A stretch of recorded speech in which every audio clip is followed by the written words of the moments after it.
Look at the device you are watching this on. Your phone, your tablet, your computer. Flip it over. There is a good chance you will see 3 small words, made in China.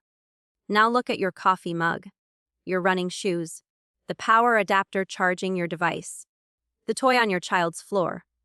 For the last 30 years, these 3 words have become the quiet wallpaper of our lives. They are so ubiquitous, we have stopped seeing them.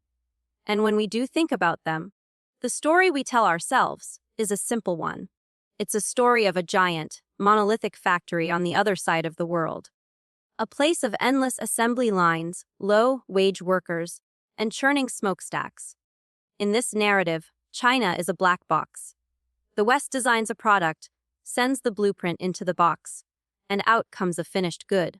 It's a story of extraction, our jobs, our industries, our manufacturing base, all pulled into this vortex, leaving a hollowed-out landscape behind. This story is simple. It is politically convenient. It is also a lie. I am here to tell you that the phrase, "made in China," is perhaps the most profound and dangerous misunderstanding of our time. It is a mirror image error. We are looking at the label and seeing a reflection of a 20th century economy, a world of self-contained national industries. We are trying to understand a complex, living organism by looking at a single cell. To understand the future of the global economy, of globalization itself, we must first dissect this lie. We must perform an autopsy on the phrase, "made in China." Let's start with the most iconic product of our age, the iPhone. It is, by any measure, a miracle of design and engineering. And yes, on the back, it says it was assembled in China. But where was it made? The question itself is flawed. The iPhone is not made in a country. It is made on planet Earth. It is a rolling stone that gathers its moss from every corner of the globe. The high-resolution screen that feels like glass, but is actually a feat of molecular engineering. That was developed by Corning, an American company, in Kentucky. The camera sensor that captures your memories. That likely came from Sony, in Japan. The chips that form its brain, the A-series processors. They were designed by Apple in California, but manufactured by TSMC in Taiwan, using machines of breathtaking complexity built by a single company in the world, ASML, in the Netherlands. The memory chips are from South Korea. The accelerometers from Germany. These components, these miracles of specialized knowledge, do not magically appear in a Chinese factory. They travel on a complex web of ships and planes, a global circulatory system, all converging on one place. That place is China. There, in factories the size of small cities, a final act of assembly takes place, an act of such scale and precision that almost nowhere else on Earth can replicate it. To say the iPhone is made in China is like saying a car is made in the engine. It ignores the chassis, the electronics, the tires, the seats, and most importantly, the design that holds it all together. The label doesn't describe a reality, it obscures it. It hides a beautiful, intricate, and fragile ecosystem of global cooperation. This brings us to a new framework. The old image is a linear supply chain. The reality is what I call the global production organism. Think of the world economy not as a series of national factories trading with each other, but as a single, integrated biological system. In this organism, different nations function as different organs, each with a specialized, indispensable role. America and parts of Europe often function as the brain, the centers of 0 to 1 innovation of fundamental research, design, and branding. Countries like Japan, Germany, and South Korea are the fine motor skills, the makers of high, precision, technologically dense components that no one else can build. And China. For the last 30 years, China has become the heart and the circulatory system of this organism. The heart does not design the body. It does not have the most complex thoughts. But it does one thing with brutal, relentless efficiency: it pumps. It takes the oxygen, rich inputs from other organs, and circulates them with incredible speed and at massive scale, powering the entire system. This is what China does. It takes the world's most advanced components and, through its mastery of one-to-N innovation, the relentless adaptation and scaling of production processes, it gives them life. This isn't the low-skilled, sweatshop labor of the popular imagination. Tim Cook of Apple has said repeatedly that Apple is in China not because the labor is cheap. It is cheaper in Vietnam or India. Apple is in China because of the skill, because of the ecosystem.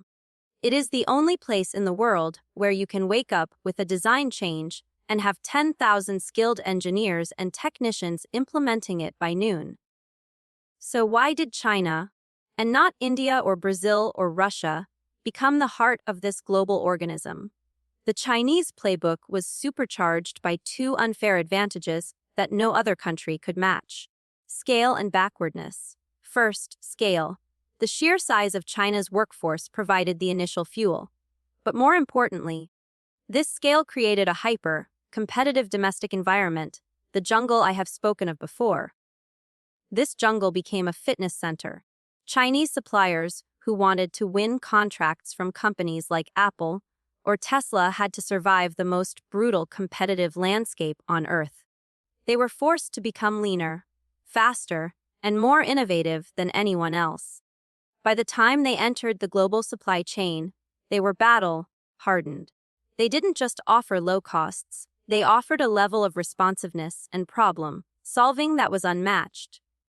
The second advantage, paradoxically, was backwardness. This is the logic of technological leapfrogging. It is almost always easier to build from a clean slate than it is to demolish an existing structure. While the Port of New York struggled with aging infrastructure, China built the world's most advanced, automated ports from scratch in places like Shanghai and Shenzhen. It built high-speed rail networks that became the arteries for moving components, while America's rail system remained a 20th century relic.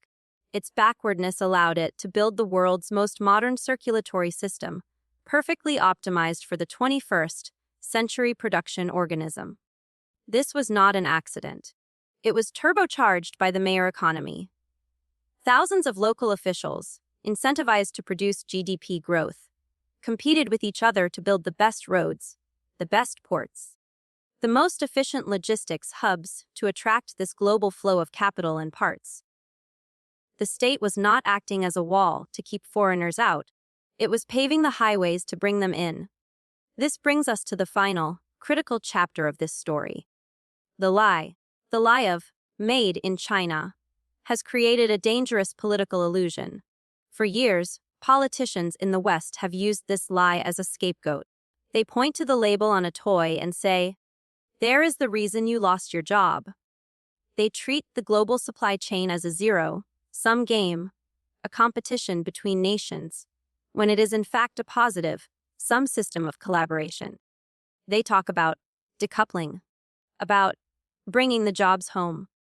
This is not just economically illiterate, it is a threat to the entire global organism.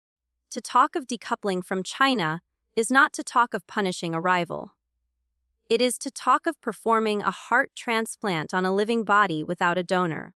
We saw a preview of this during the COVID-19 pandemic. When China's factories shut down for a few weeks, the organism went into cardiac arrest. Carmakers in Germany halted production because they couldn't get a tiny, essential part. Hospitals in the United States faced a shortage of masks and basic medical supplies.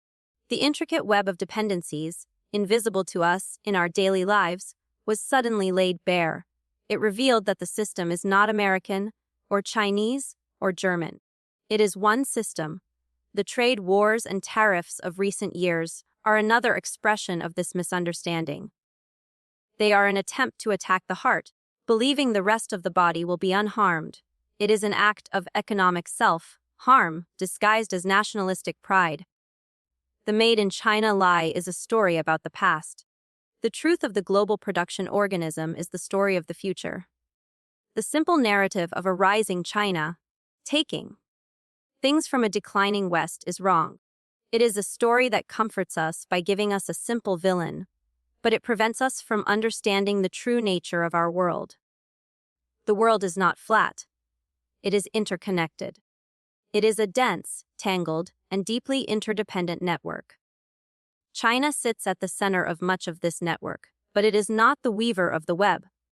It is a part of the web. The real challenge of the 21st century will not be decided by who wins a trade war. The United States and China are not two fighters in a ring. They are two vital organs in the same body. They can sicken each other, or they can work in concert to make the entire organism healthier. The great contest of our time will not be about building walls and severing connections. It will be about who can best manage this complexity, who can upgrade their part of the system, who can innovate to make the entire organism more productive, more resilient, and more sustainable. So the next time you pick up a product and see those three little words, remember the lie. Remember that you are not holding a product made in one country. You are holding the world in your hands. You are holding the product of a million collaborations, a million journeys, a million moments of human ingenuity from every corner of our planet, all of which converged, for a brief moment, to be given life by the beating heart of the global economy. The Made in China lie is not just a lie about China. It is a lie we tell ourselves about our own world. And to build a better future, we must begin by telling ourselves the truth.